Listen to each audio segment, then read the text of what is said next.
Aneh, kenapa gue sering zonk ya, kalau mancing? Sementara temen gue yang pakai settingan rangkaian pancing sama, umpan sama, teknik sama, sampai tukeran pancingan, tetap aja temen gue yang dapat ikan. Apa gue kena kutukan? Kenapa badan gue gak hoki kalau mancing? Sobat ACF pernah dengar kalimat ini, atau mirip-mirip seperti itulah di status seseorang yang diposting di medsosnya. Benarkah unsur hoki, badan apes kena kutukan mancing berlaku pada keberhasilan memancing? Sebelum kita lanjut pembahasan unsur hoki, mitos apes dan kutukan, jangan lupa klik like, subscribe dan tekan loncengnya. Terima kasih.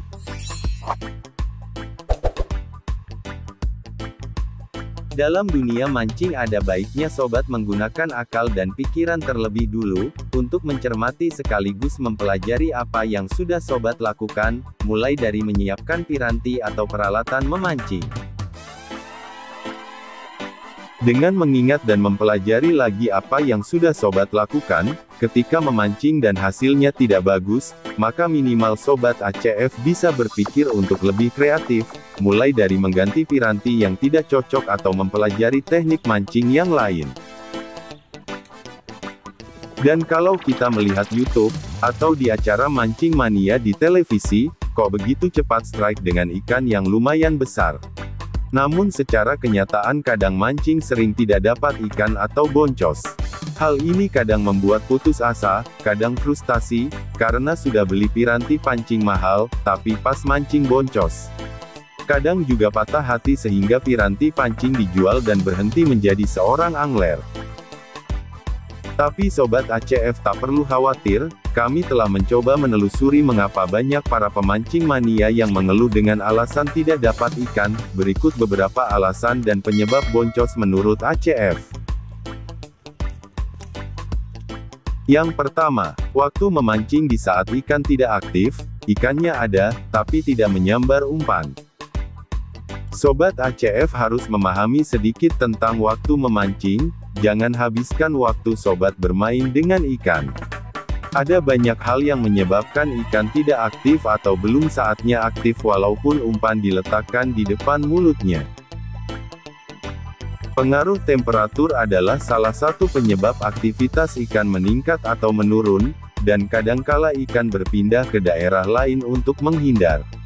Ikan tidak dapat mengatur suhu tubuhnya, sehingga mereka dipengaruhi oleh suhu sekitarnya.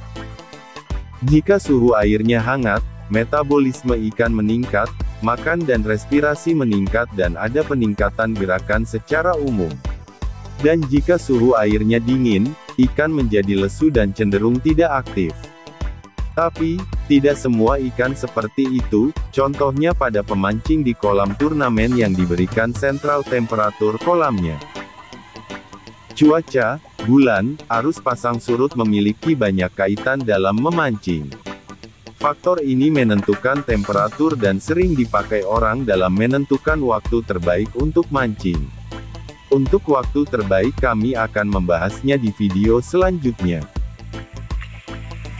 Yang kedua, spot mancing tidak tepat, bisa jadi bukan tempat berkumpulnya ikan. Pahami spot mancing ikan dan kondisi spot. Spot adalah salah satu yang mempengaruhi boncos tidaknya sobat. Masing-masing pemancing kadang menandai spot mancing terbaiknya, ada tempat di mana spot tersebut terdapat ikan yang banyak.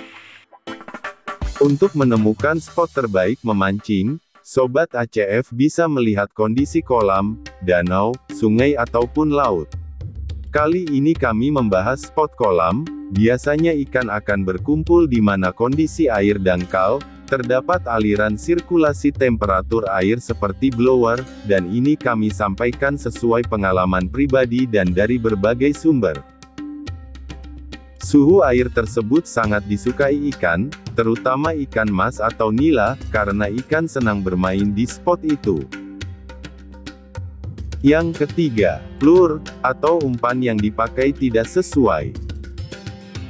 Sementara temen gue yang pakai settingan rangkaian pancing sama, umpan sama, teknik sama, sampai tukeran pancingan, tetap aja temen gue yang dapat ikan. Apa gue kena kutukan ya? Kenapa badan gue gak hoki kalau mancing? Lure atau umpan juga kadang salah satu penyebab sobat mancing menjadi boncos, kadang tidak paham kondisi spot yang harusnya memakai umpan hidup tapi yang dipakai umpan tiruan. Jika kondisi spot tersebut ikan aktif memakan umpan hidup, sedangkan sobat memakai umpan tiruan, ups. Sobat akan ditertawai oleh ikan. Yang keempat, air terlalu dingin, atau air terlalu panas. Air terlalu dingin, atau air terlalu panas juga mempengaruhi aktif atau tidaknya ikan memakan umpan. Ini sudah kami jelaskan di pembahasan sebelumnya. Kelima, salah mengaplikasikan teknik mancing. Kadangkala bisa jadi karena kurang pengetahuan tentang teknik mancing, maka salah mengaplikasikannya. Misal di spot yang dalam yang hanya dihuni ikan karang atau ikan dasar, sobat mencoba mancing teknik casting dengan minnow. Pantaslah sobat boncos. Yang keenam, target ikan dan teknik mancing tidak sesuai.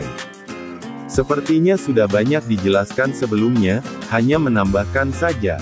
Sobat harus mengetahui jenis ikan yang akan dipancing dan di mana ikan ini bermain, supaya sobat bisa mengaplikasikan teknik mancing yang tepat. Ketujuh, Anda kurang bersabar dalam memancing. Dalam memancing butuh kesabaran, jika sobat tidak sabar, ini juga berpengaruh hasil boncos.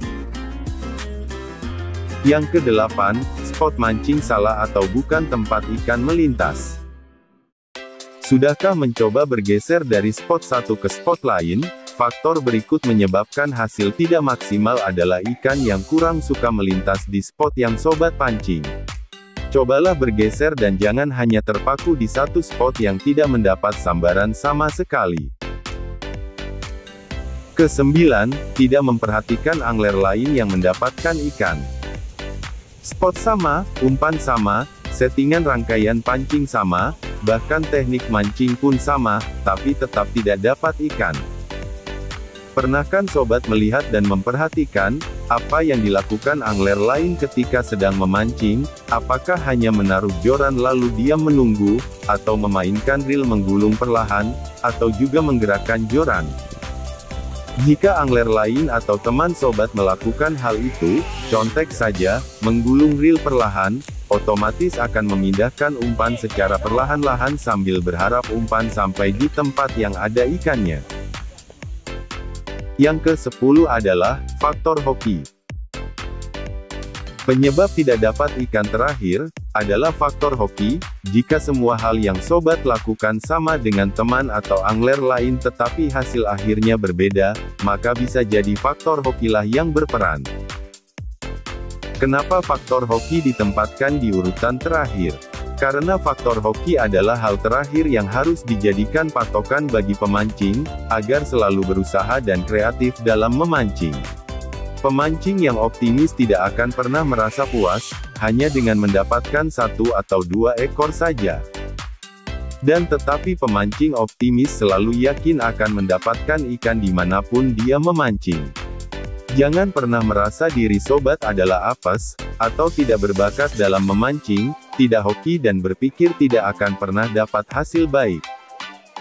Jika sobat tidak pernah mencoba atau berusaha kreatif dan belajar mengenal piranti, umpan, teknik, bahkan sampai dengan penentuan spot, sobat bisa belajar cara mancing dan tutorial lengkap mancing di video kami sebelumnya. Faktor hoki juga bisa diminimalisir misalnya, dengan datang ke spot lebih awal, untuk mencari spot yang potensial dan tidak didahului oleh angler yang lain. Bagi seorang pemancing sejati, hasil boncos itu tidak lain dan tidak bukan, melainkan bagian dari seni memancing. Angler sejati tidak akan kapok hanya karena hasil boncos, tapi justru malah akan semakin terpacu untuk berpikir kreatif, mencoba hal-hal baru atau mencontek teman yang sering berhasil, bukanlah merupakan hal yang tabu. Kesimpulannya adalah, tidak ada pemancing apes atau sial kena kutukan, jadi, perbaiki dan belajar kreatiflah dalam memancing agar mendapatkan hasil yang maksimal. Sekian pembahasan kali ini tentang penyebab mancing boncos, semoga bermanfaat dan jangan lupa dukung channel ini dengan klik like, subscribe dan share, terima kasih. Salam hormat satu hobi, wassalam.